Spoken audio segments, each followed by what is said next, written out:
As technology and computers revolutionized themselves at the turn of the 21st century, so did black hat-wearing hackers. No hacker of this era has a tale more enthralling, more topsy-turvy, and more morally divisive than that of Ukrainian tech whiz Maxim Popov. After voluntarily turning himself over to the authorities and picturing a free life in America as a security expert, the FBI blindsided him. Then, following years of collaboration, jail time, and FBI success stories, Maxim threw a curveball of his own, taking an innocent agent down in the process. His targets bled millions, and his schemes were so widespread and intricate that even the top detectives remained fooled. Turns out that this mole was never really a mole. As a youngster growing up in the Ukrainian city of Zhytomyr, 2 hours west of Kiev, it didn't take long before Maxim Popov was finding his feet in the computer world. He'd mastered the technical basics by using the school computers. While Americans were learning on the IBM XT, Maxim was developing his skills on a Kiev-based company clone called the Poisk One. He was obsessed with cyberpunk fiction and rewatched the 1995 movie Hackers with Angelina Jolie more times than he could count. Through his teenage years, Maxim's mantra became obvious. He was going to be a computer hacker, and he was planning to make a lot of money while doing so. It wasn't until Maxim's father bought him his very own PC as a 15-year-old that he could put his fascination and vision into practice. Legitimate tech jobs were few and far between, while computer-savvy young programmers were aplenty. This imbalance led to hordes of young hackers, with Maxim Popov at the core. While not the most technically talented hacker out there by any means, Maxim combined the skills he did master with a social edge. He had an insatiable talent for manipulating people.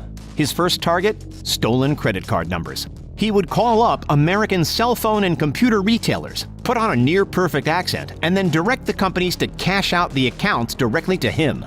This worked like a charm for a while. However, retailers eventually saw a pattern emerge with Eastern European shipping addresses, so the opportunities dried up. From there, it was a transition into the extortion game. Working with a crew, Maxim would break into well-known American-based companies' digital frameworks, steal their data, and then approach them with an offering. Credit card data from 38,000 customers of eMoney, a former electronic payment provider, now sat in Maxim's pocket. Then another 16,000 dossiers of personal information were ransacked from Western Union. With this data at his disposal, Maxim contacted the companies and offered to put a stop to the intrusions and destroy the stolen information, on one condition: they hire him as their security consultant, which typically came with fees of anywhere between $50,000 and $500,000 American dollars. eMoney didn't just sit back and allow themselves to be taken advantage of. They were secretly in contact with the FBI while the whole ordeal was going down, and were stringing Maxim along as the authorities added to their pile of investigative material. Meanwhile, tensions in Zhytomyr were rising, as was the threat of violence. So Maxim formed a bold idea: to move to America, turn himself in to the FBI voluntarily, take a slap on the wrist as punishment, and work in tandem with the authorities as a computer security expert, rather than work against them. Then he could transition into his own internet startup company and bring in the big bucks. He'd been in contact with the American authorities up to this point, and they were on board, coming across as friendly and cooperative. He did get on the plane to the US, and he did intend to work with the FBI, but they had other ideas. As soon as he set foot on American soil, it was clear that the arrangement had been altered, and there was nothing that Maxim, an admitted criminal, could do. The FBI threw Maxim into a small isolation room. They presented a choice. Option A: Maxim could become an FBI informant, working around the clock to lure his former criminal partners into a sticky FBI trap. Or Option B: Maxim could go to jail.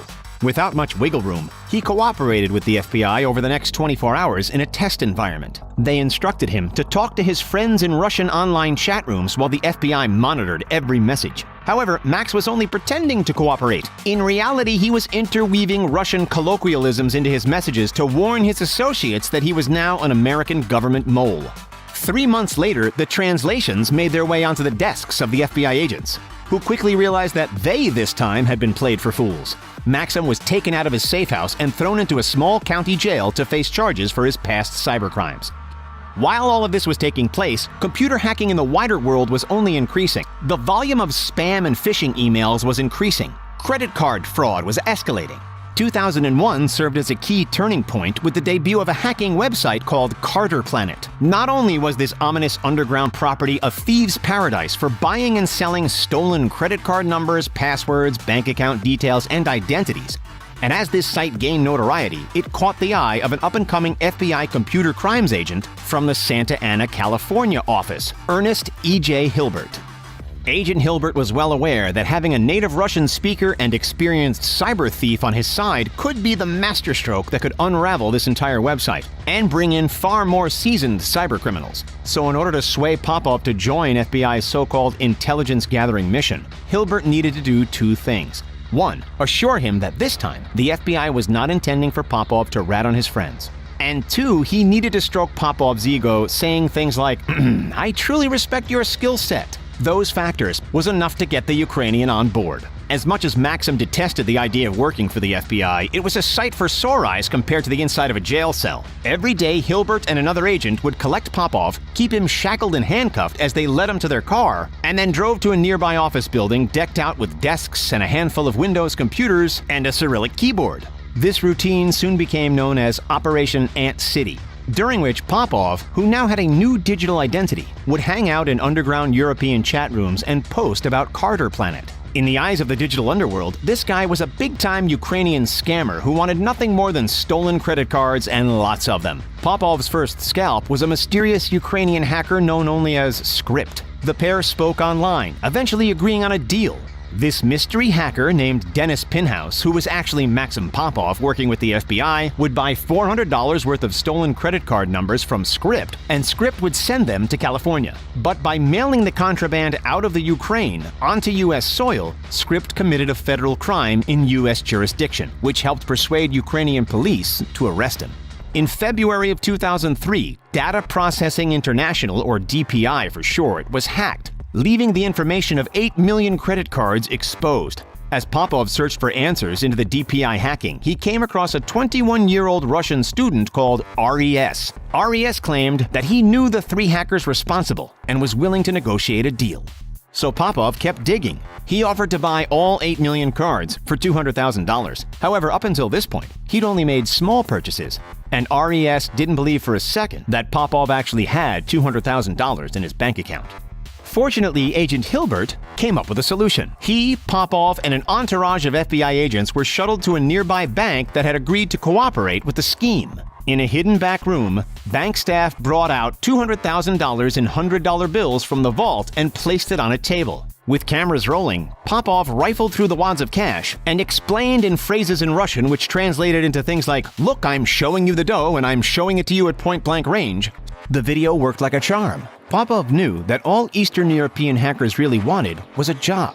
As a thank you gesture for completing the deal, Popov directed RES to apply for a company that Popov allegedly worked for, which was fake and set up by the FBI, of course. RES applied using his real name. And just like that, the FBI had all it needed. In total, the operation had removed 400,000 stolen credit cards from the black market and alerted over 700 companies that they'd been breached by Eastern European hackers, adding up to millions of dollars worth of foiled scams. Throughout all of these ploys, Popov and Agent Hilbert developed a rather strong bond. On one Thanksgiving day, rather than spend another 10 hours solving cybercrimes, Hilbert surprised his hacker with a projector, a Lord of the Rings DVD, and a complete Thanksgiving meal. They trusted one another.